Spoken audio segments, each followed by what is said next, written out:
There was a time when a celebrity could do anything, literally.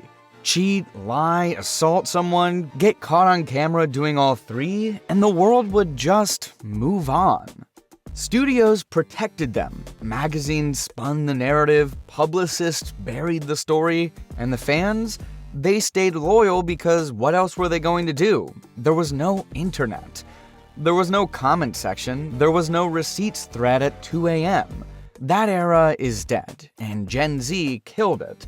But here's where it gets interesting. Because the take you're about to hear isn't the usual Gen Z are heroes of accountability.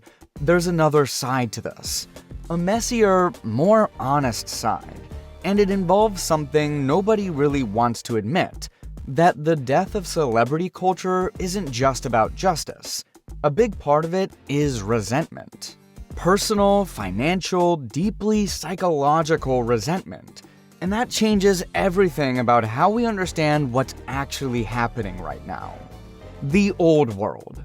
Let's rewind. To understand what Gen Z broke, you need to understand what was actually built. Celebrity culture, as we know it, was a machine. A perfectly engineered machine designed to create gods out of regular people.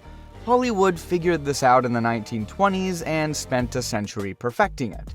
You had studio contracts that essentially owned actors, you had a press that was in bed with publicists, you had a public that received celebrities the same way medieval peasants received the king, from a distance through approved images without any real access. And it worked because the distance was the point. Tom Cruise in 1996 was untouchable. Not because he was perfect, but because you never got close enough to see the cracks. The machine controlled what you saw.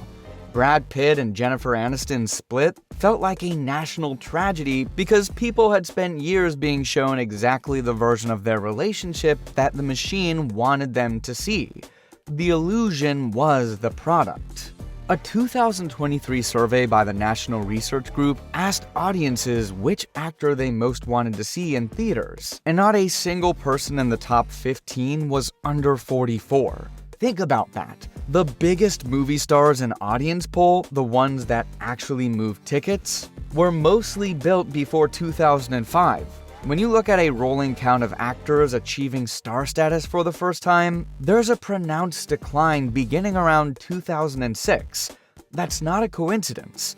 2006 is when social media started getting real legs. The machine started breaking down the moment people got access. The machine breaks. So what happened? Simple. The internet gave everyone a backstage pass they never asked for. Before TikTok, before Twitter, before Instagram stories, celebrities existed in a curated vacuum. Now, they're everywhere, constantly in real time. And everywhere constantly is a terrible environment for maintaining a godlike image. Because gods aren't supposed to have bad takes about Gaza at 11 p.m. Gods aren't supposed to post cringe content during a war. Gods definitely aren't supposed to get caught living in a $40 million mansion while telling their fans that we're all in this together during a pandemic. And Gen Z, more than any generation before them, has the tools and the attention span to notice every single one of those moments. They grew up on the internet. They understand how PR works.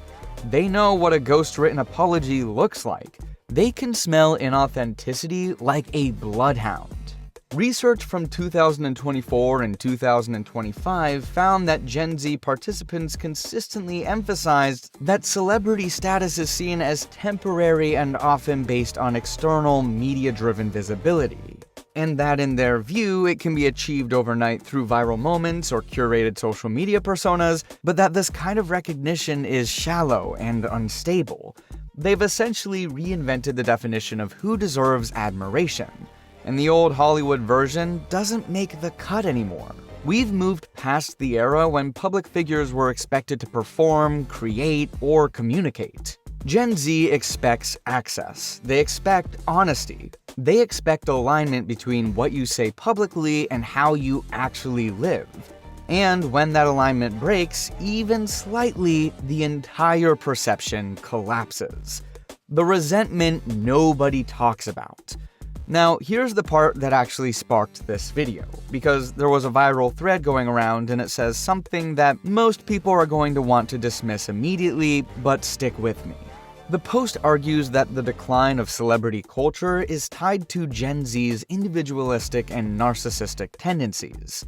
Many Gen Z people are unhappy, financially stressed, and resentful of other people's success, and that a lack of good content doesn't cause the weakening entertainment scene, but by a generation that masks its own frustrations by tearing others down.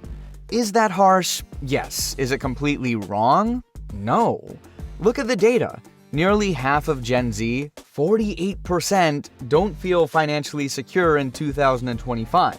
More than half live paycheck to paycheck, and over 1/3 struggle to cover basic living expenses every single month. Only 41% of Gen Zers expect to own a home at some point, according to McKinsey research. This is a generation that was told, constantly from birth, that if you work hard, dream big, you can be anything. And then they graduated into a collapsing job market, unaffordable housing, and student debt that follows you like a ghost. And then you open Instagram and some 25-year-old influencer is on a yacht in Mykonos. That's not just frustrating, that's psychologically destabilizing.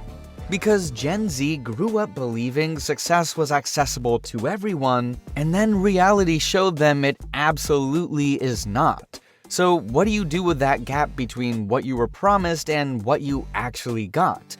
Some people channel it into productivity.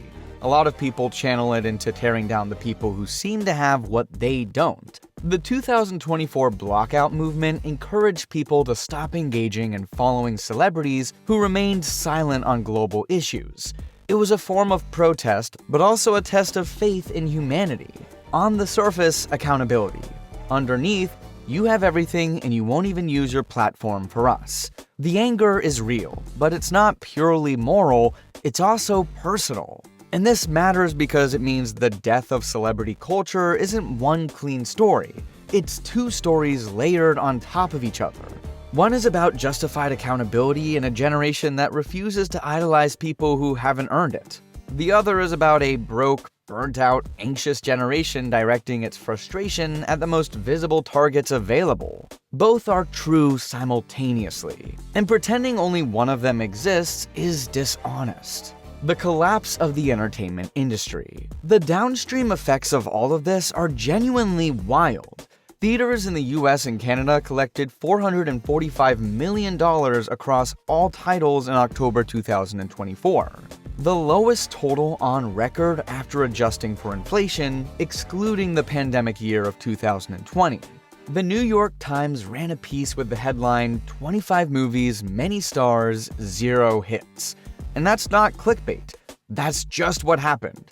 And the reason isn't just that the movies are bad, it's that stars don't move audiences anymore. Audience preferences are driving a shift toward authenticity and genuine representation over established celebrity, with passionate online fan communities now capable of transforming relatively unknown actors into rising stars through word of mouth and social media.